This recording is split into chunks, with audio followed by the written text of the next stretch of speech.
And then you'll be able to see that there Plus is an sign. addition sign, yes. And then you have to just Yes. add it from your document. Perfect. Yeah. Thank you so much. Yeah. You're welcome.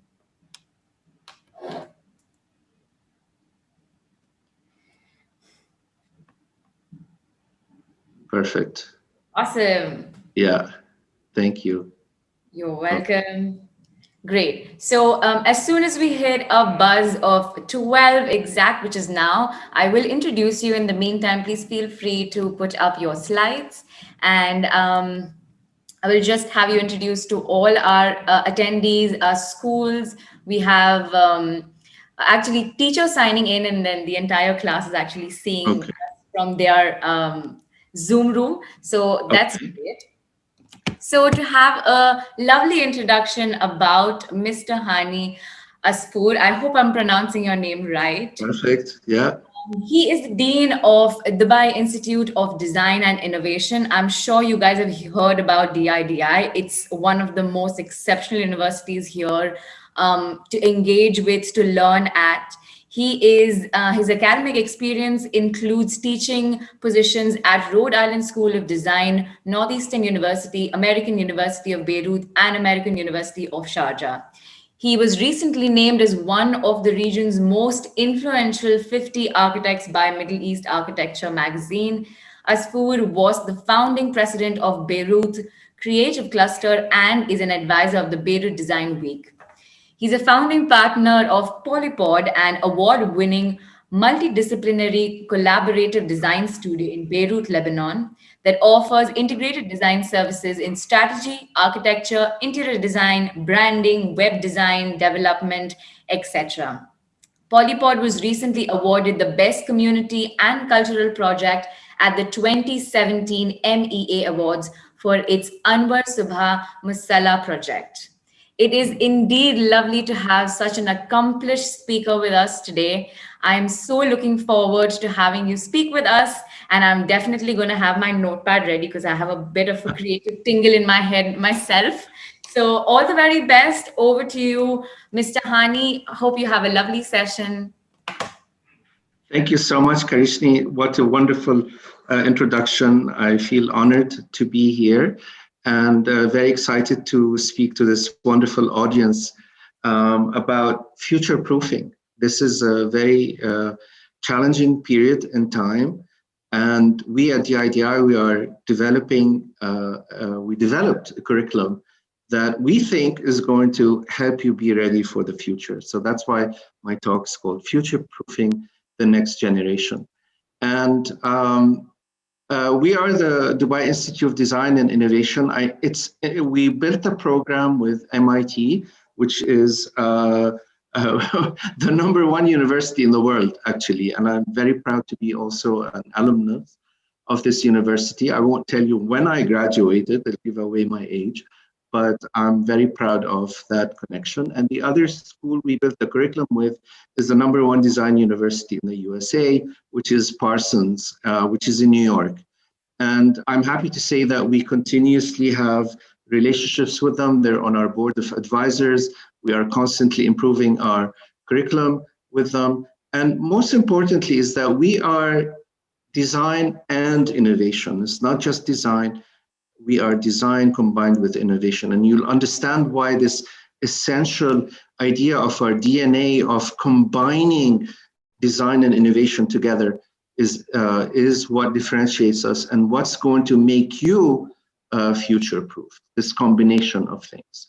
So one of the first levels of combinations is that we teach what we call visual literacy. We think of design as a new language, and we teach you the language of design. We also teach you the language of technology, and we teach you the language of strategic thinking, and we combine them together. That's why it's design and innovation. So if we were design, we'll just teach the orange part. But because we are design and innovation, we combine the technology with the strategy and the visual literacy. So you come out not only as creative people, but also as entrepreneurs who have total command on the latest technologies.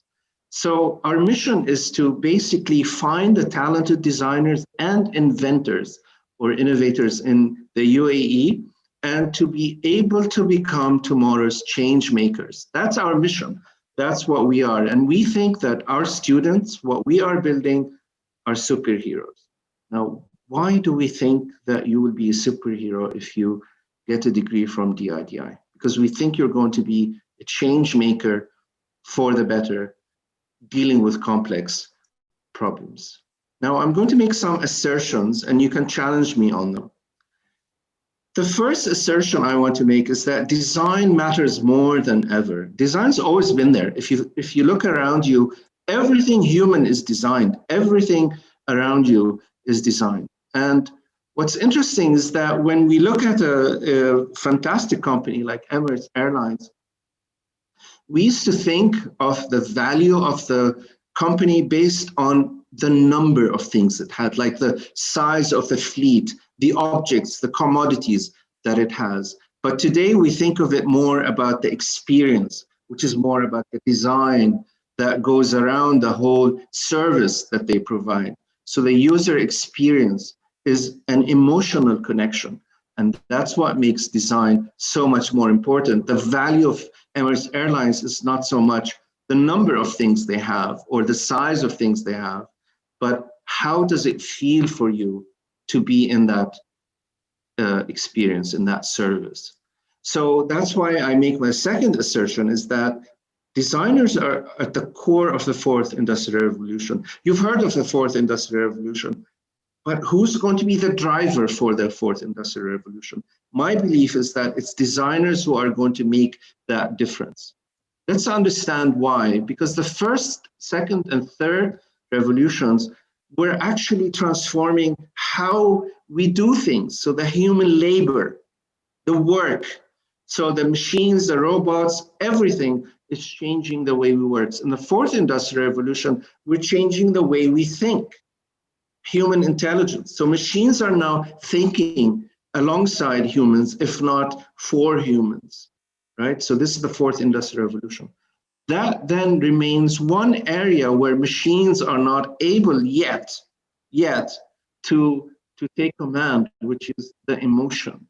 So human emotion is the area that remains for us to master as human beings.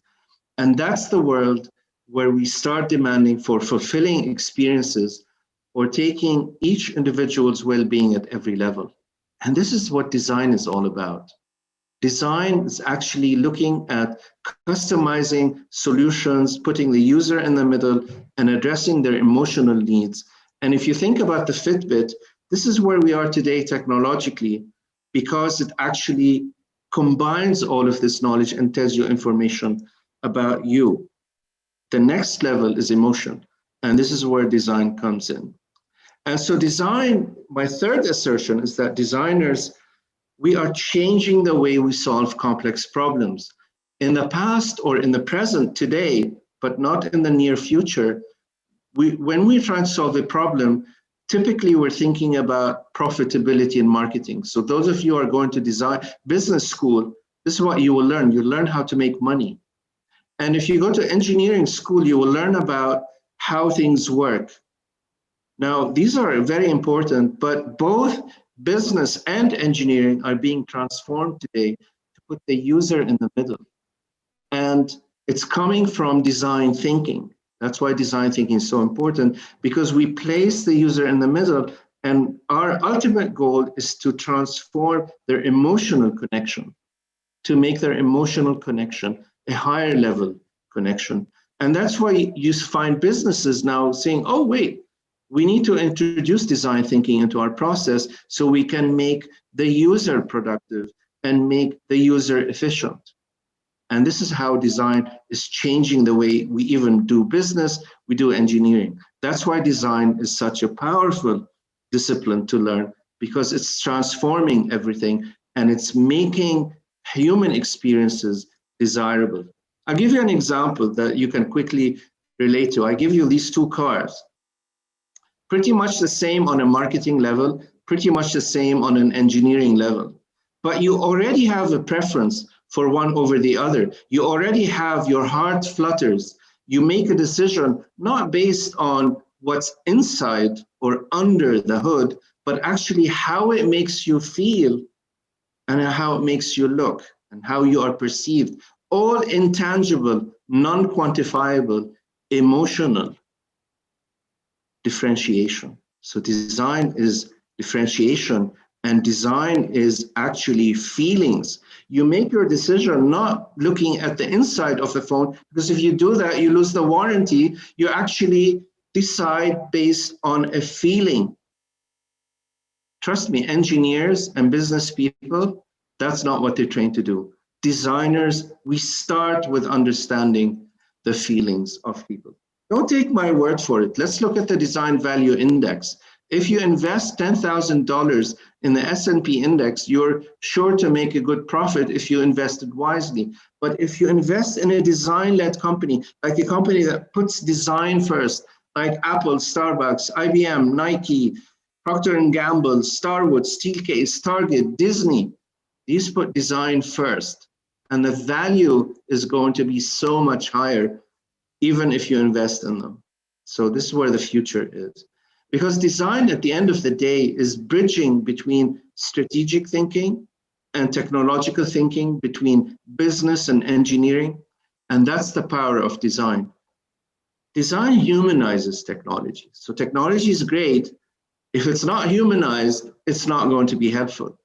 Here's a story from the 1960s when NASA built the Space Lab, which was supposed to be hosting astronauts for 6 months or more.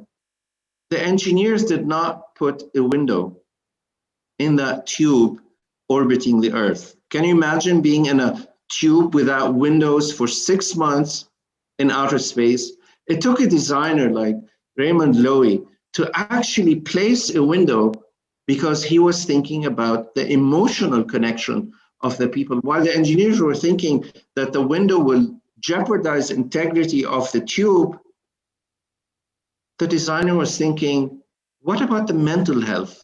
What about the emotional health?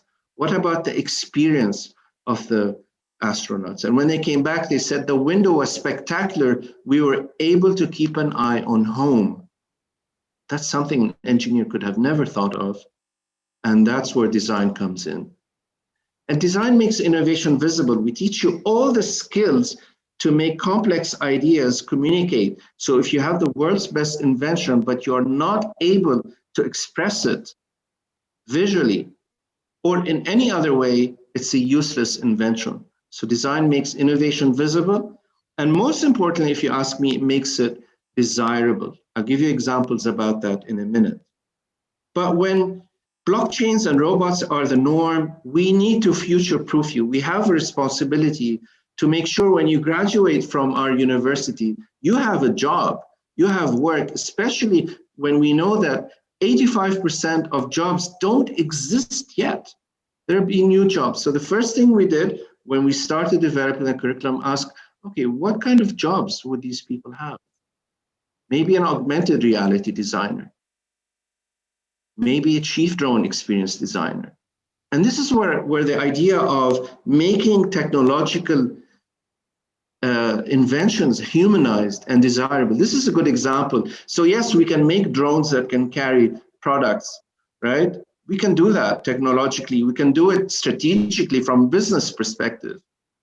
But I want you for a second, just think that you're being chased by this buzzing, ominous thing that has a camera and about to drop a box on your head, and there's a swarm of them above your head.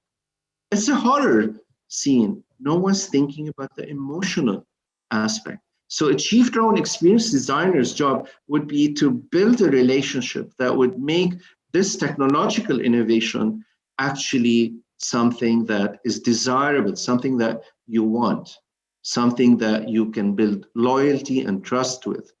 This is where design comes in. Or embodied technology design, when all these devices are on your body or in your body, what type of interface? Who's in command of that? Who's thinking about those things? Designers are. Internet of Things conductor, 3D printed textile designer, human organ designer. So here we collaborate with medical students, medical professors, medical researchers, medical industry to actually design human organs. There's a bright future in that as well. Or chief design officer, as we know in Dubai, we now have a chief design officer role in the government. Chief design officer is someone who combines design thinking with strategic thinking. This example here is Peter Schreier, who is the design executive officer at Kia Motors, which put design as its main driver to take it from a second-tier Korean car maker to a #1 award-winning car designer. Even the Pope drives a Kia today. So this, by putting design as the driver of their business and bringing people from Audi to lead their design. So coming back to the curriculum, we need to make sure you are not replaced by a machine when you graduate. When McKinsey tells us half of jobs will be gone in the next 10 years.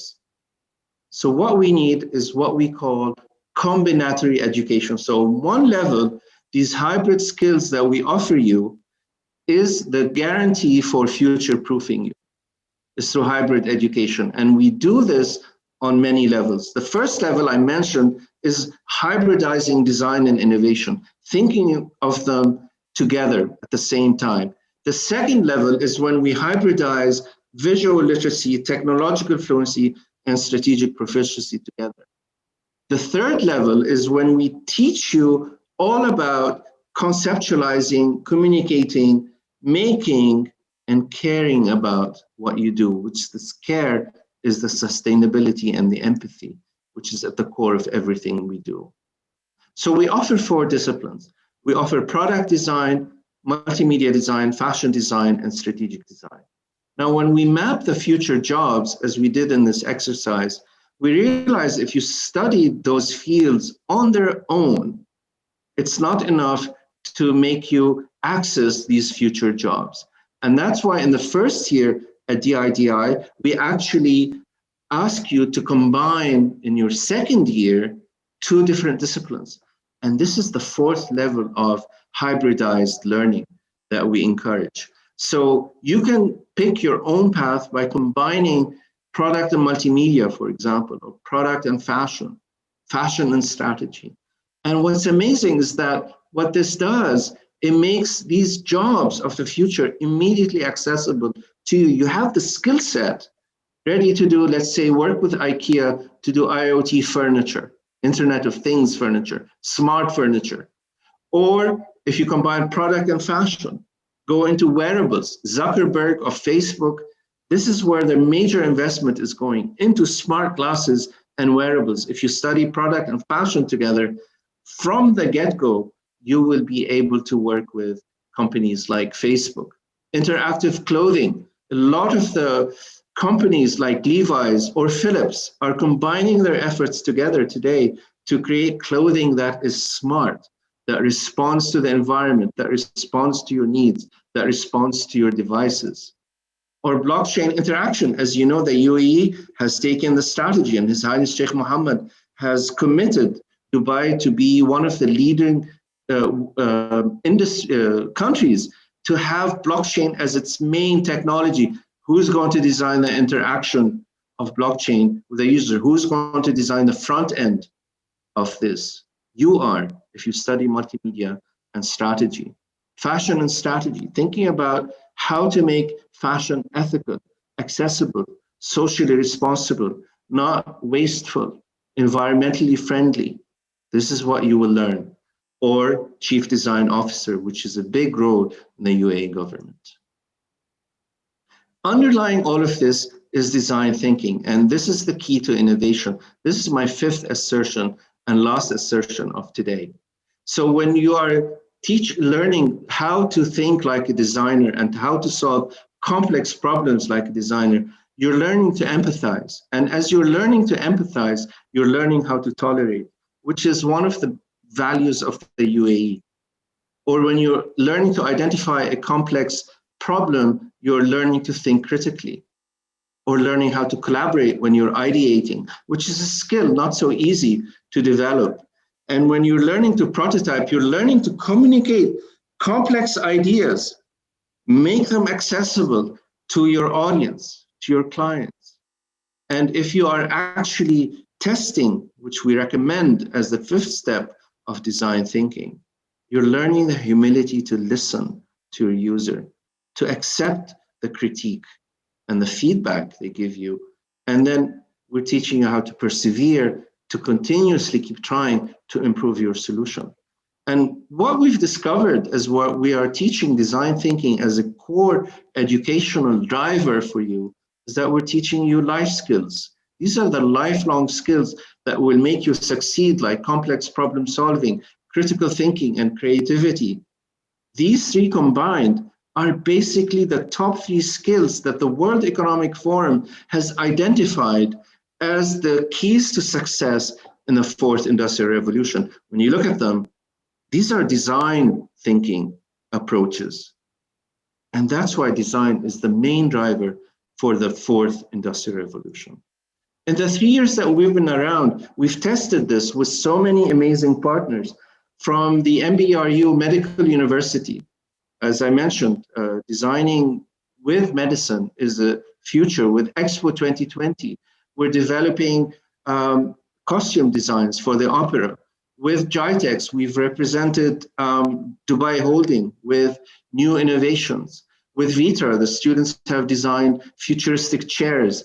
With In5, we've put together incredible forward-thinking designs. Dubai Design Week with Silsal, we've designed different kinds of products. We're doing projects with Fjord, which is Accenture, with Niqat, which is based in Kuwait. We've held Dubai courts. We're working with Ernst & Young. We've done work with Audi, Apple, Saudi Design, and so many more. It's just incredible the amount of innovation that is out there. We have an incredible student body, which, like everything in Dubai, mashallah, we have 30 nationalities. We have about 100 students at the moment, and our faculty also comes from all over the world. So we represent the entire world, which is incredible. Some amazing people with lots of interesting backgrounds, whether industrial design in Japan, space design from Italy, computational design also from Italy, or a Columbia graduate who is actually deep in combining coding, fashion, architecture all together, specialists in thinking about the future of product design, thinking about the future of AR, AI, all these things, ethical fashion design, and strategic thinking all over the world coming to DIDI. In D3, we are right in the heart of it, in Building 4, fantastic environment, beautiful spaces, really fantastic open spaces where we encourage visual learning.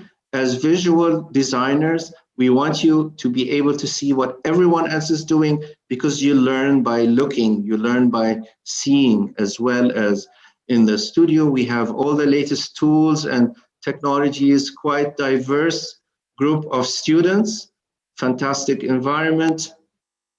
And we have state-of-the-art fashion studio, Amal being very happy in it, and the state-of-the-art working with In5, state-of-the-art fabrication lab with all the latest equipment, including soon a huge robotic arm that we will use for space industry level innovation. So students from the first year are asked to include technology in their works. This is Amal, who we saw in the fashion studio. She's a fashion student primarily. She learns about electronics and how to do, how to be comfortable with the latest tools. The Global Grad Show, as you know, is one of our goals is to be in the Global Grad Show once we graduate our students. This was one of our targets as we started to set up the school. Well, I'm proud to say that the Global Grad Show, which brings in 300 institutions, they select the world's best graduating projects, and they get the best media to cover the show. Even The Guardian said the grad show to end all grad shows. What I'm proud to say is that we haven't graduated anyone. And this year alone, in our second year, we got 6 projects from DIDI into a grad show. We are in our second year. We didn't even graduate. We're 2 years away from graduation. We got 6 projects in the grad show. It's just an incredible milestone. It tells us about where we're going, how we're doing, and that this future proofing thing is working. Some of the students' projects, this is a project by Alhan. He designed a lamp to help people in remote areas to communicate when there is no other way to communication except through light. So there are different modes for the light that allow you to communicate across distances. So you can see empathy in there, you can see making, you can see communication, you can see conceptualization altogether. And every student has to make the product work. So technologically, strategically, and visually. So it's not just design, it's design and innovation. Here's another product, some images from the show. Here's another product. This is by Nicholas. It's a device that helps the blind enjoy art. This device translates colors into sounds. So you can literally hear a painting. As I mentioned, you have to develop, as a student, the electronics. Also, you have to make it, and it has to work.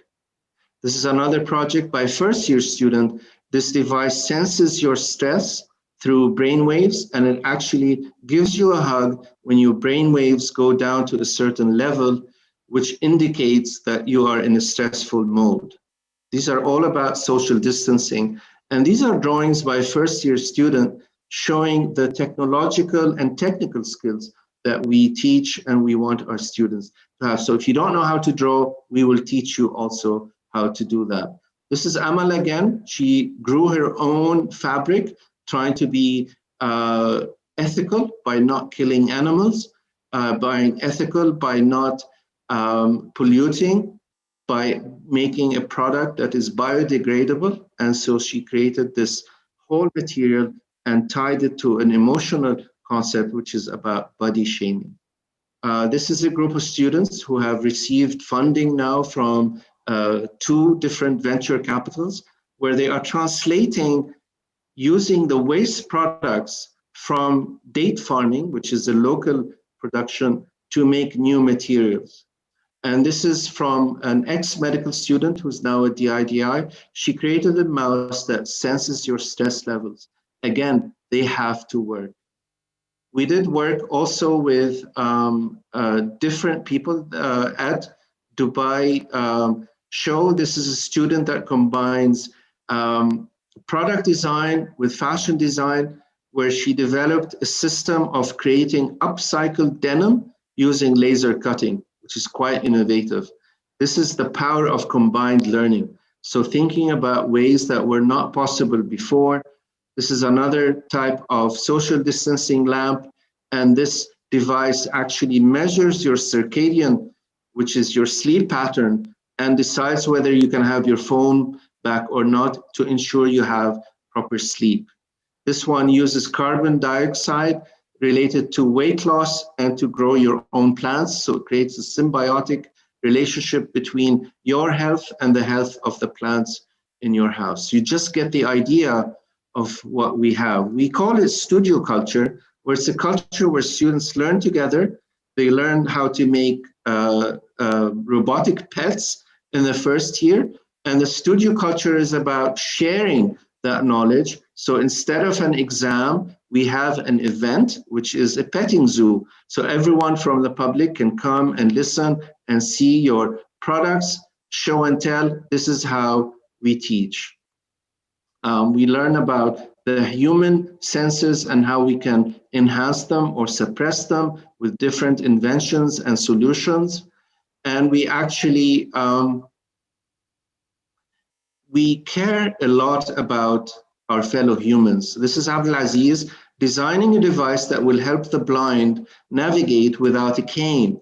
So you can see Arduino sensors that can see for the person, and then it will actually tap them to tell them which direction to go. And we encourage a lot of prototyping. So here you can see the prototype. The electronics had to be carried, was clunky, but down the road, it becomes more and more improved down the road. A support system, we bring in people from industry. So here we have professional designers, we have other educators from other universities joining us to listen to the students as they present their work. So a lot of the way we present is through students learning through discussion, presentations, communicating.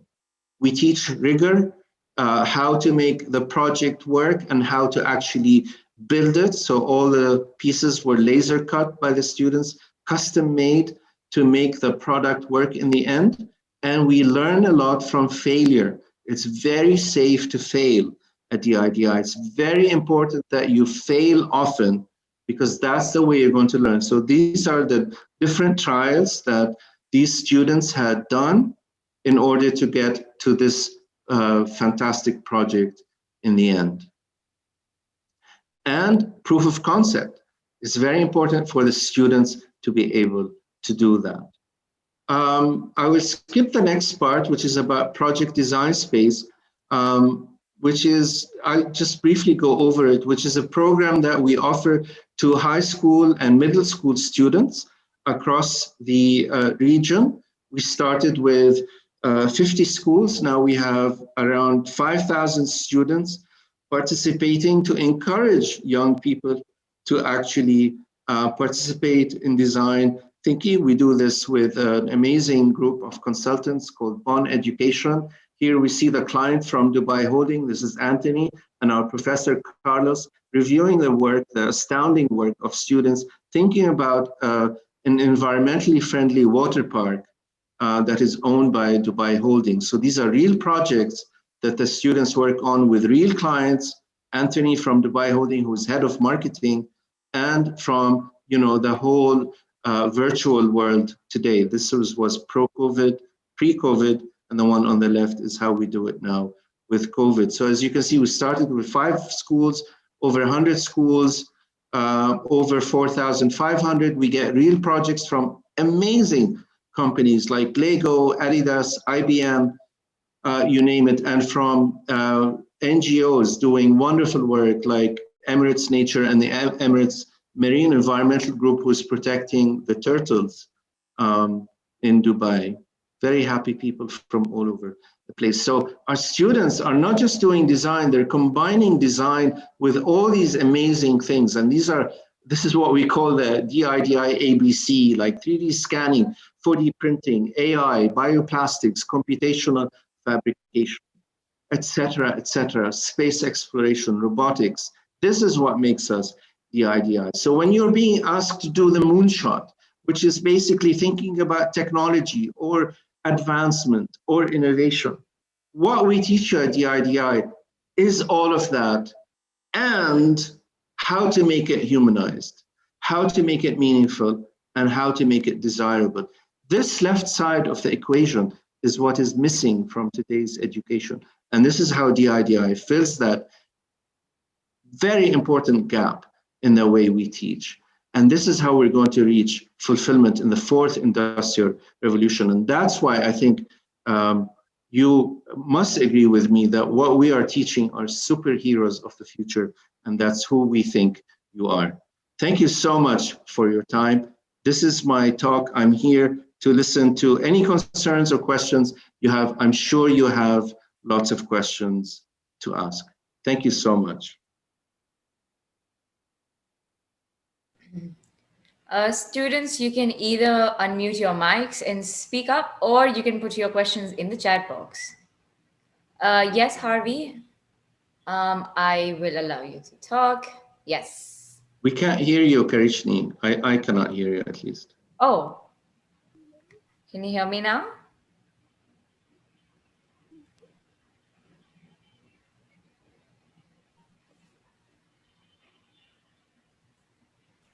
Um,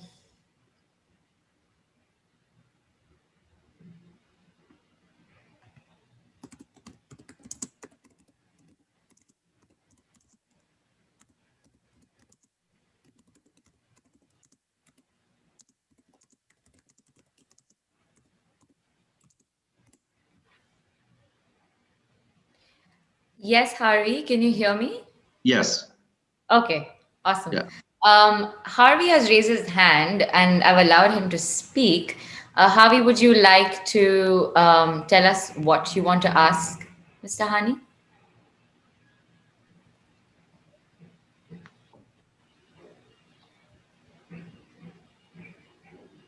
I don't think we can hear you, Harvey. Could you please put your question in the chat box so we can answer it for you?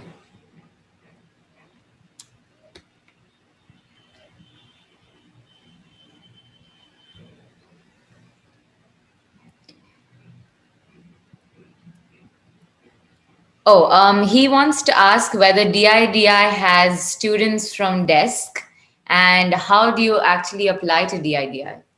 It's I'm not sure if we have students from desk. I'm pretty sure um, we have been talking to desk for a long time. So if there are, I'm not aware of them. Because at the end of the day, for us, when you come to DIDI, you're DIDI students. That said, application is quite easy. If you go to our website, didi.ae, you can apply online. It's quite straightforward. We have uh, not very strict um, requirements because what we care about is your passion. What we're looking for is someone who is really passionate about changing the world. And we believe that we can then provide you a platform where you can learn all the skills that you need. So it's not that hard to apply. So I encourage you to do, Harvey. I look forward to see your application.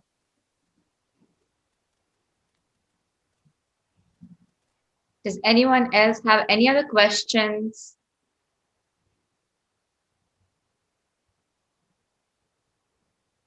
All right, then. So, what we're going to do is if nobody has any questions, we will close the floor. And if anyone seems to have any questions, probably after the talk, or you need to get in touch with one of us, please feel free to write into the UAE Careers community if we can get you in touch with Mr. Hani, or you can follow Mr. Hani on. Mr. Hani, are you on LinkedIn? Yes, I am on LinkedIn. Excellent. So you can follow Mr. Hani on LinkedIn, and I think he'll be more than happy to accept. I think Yeah. you're gonna have a spam on your LinkedIn now. Everybody's gonna go do that. Well, we look forward to it. Thank you so much. I mean, Excellent. It was a lovely talk. Thank you so very much for your time, and we thank you. do look forward to a lot of creative minds coming in and get in touch with you. Thank you so much for having us. Lovely being here with you and good luck with your decisions. And as Karishni said, we're here to receive any queries, questions that you have. So best of luck. See you soon and thanks for having me. Bye Bye. bye. Thank you so much. Have a lovely Bye. day.